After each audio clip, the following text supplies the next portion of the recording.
বাংলাদেশিদের জন্য আবারও ভ্রমণ ভিসা চালু করতে যাচ্ছে সংযুক্ত আরব আমিরাত।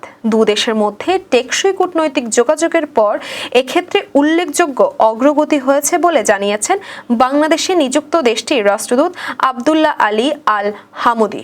তিনি জানান, ঢাকার সংযুক্ত আরব আমিরাত দূতাবাস এখন প্রতিদিন 30 থেকে 50টি ভিজিট ভিসা দিচ্ছে।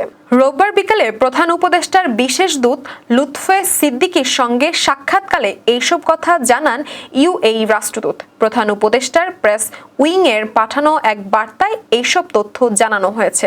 বৈঠকে রাষ্ট্রদূত সাম্প্রতিক সময়ে সংযুক্ত আরব আমিরাত সরকারের সঙ্গে লুৎফে সিদ্দিকীর সক্রিয় সম্পৃক্ততার প্রশংসা করেন, যার মধ্যে ভিসা সুবিধা থেকে শুরু করে বিনিয়োগ সহযোগিতা পর্যন্ত বিভিন্ন বিষয়ের ওপর আলোকপাত করে অর্থ ডজনেরও বেশি মন্ত্রী পর্যায়ের সফর অন্তর্ভুক্ত ছিল।